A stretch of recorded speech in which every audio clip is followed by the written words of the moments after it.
Alors, on va partir en conduite. Avant de partir, vu le temps qu'on a, qu'est-ce qu'on va devoir faire? Alors on va mettre les essuie-glaces. Ouais. On va faire attention parce que on risque de faire de l'aquaplaning, donc on va essayer de garder une distance de sécurité quand même assez importante. Déjà, avant de partir, qu'est-ce qu'on doit faire? La première chose déjà qu'on va devoir faire. Désembuer le pare-brise. D'accord, comment on va s'y prendre? On va mettre le chauffage, enfin en tout cas l'aspiration pour faire pour dégager la vision. Alors, ça va pas être l'aspiration, mais la ventilation. La ventilation. D'accord. La toute première chose à faire, On met le contact. parfait. On peut même démarrer le moteur. On a vérifié qu'on était au point mort.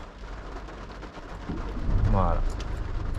Donc maintenant, première chose à faire, désembuer le pare-brise. Quel est le bouton qui nous permet de désembuer le pare-brise C'est avant? Avant, Oui. lui, Voilà. Et le pare-brise arrière, c'est lequel? c'est celui-là. Tout à fait. Donc là, Tu peux appuyer dessus. Pare-brise arrière. Tu vois, on a plein de buées sur le pare-brise arrière. Ok, on le voit ici. Ça va nous permettre de désembuer. Donc lorsque tu mets le désembuage, ça nous met automatiquement la climatisation. Ok. On va laisser un peu l'avant dessus maintenant. voilà. Et donc ensuite, qu'est-ce qu'on va devoir faire? On va mettre les essuie-glaces. Ok. Donc, Voilà. En fonction de la pluie qu'on va avoir, on va augmenter la vitesse des essuie-glaces. Donc le premier cran, c'est l'intermittent. ça va. Bon, et sinon, je Plus il peux pleut, plus j'augmente la vitesse. Donc deuxième cran, le continu. Et le troisième, c'est si vraiment il pleut beaucoup, très fort, on pousse et on est sur le rapide. Ok. On peut redescendre sur le tout premier cran, pour l'instant vu qu'on est arrêté. Et on va aussi mettre l'essuie-glace arrière. L'essuie-glace arrière, c'est quel bouton? Alors, je sais pas. Ah ben, on va rester sur le bouton des essuie-glaces, sur le commodo des essuie-glaces. Mais en bas. Et celui qui est là, tu vois, juste le bout, tu es sur le zéro, tu oui. tournes d'un cran et tu es sur ton essuie-glace arrière. Ok.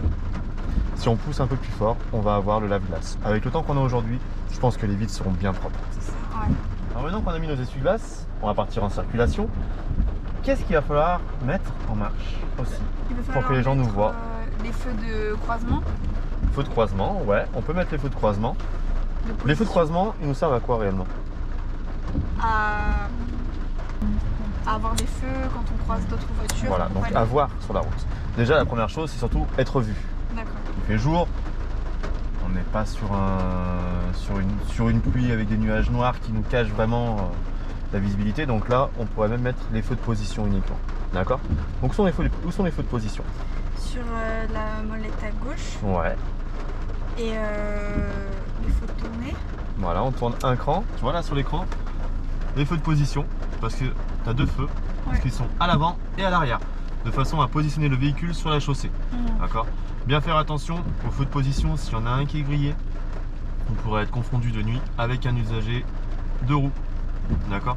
Donc toujours vérifier que les feux avant et arrière fonctionnent. Ok? Si tu veux mettre les feux de croisement, comment on va faire? On tourne encore d'un cran. Encore d'un cran. Voilà. Les feux de croisement, le deuxième voyant qui vient de s'éclairer sur la gauche, les feux de position. Ok.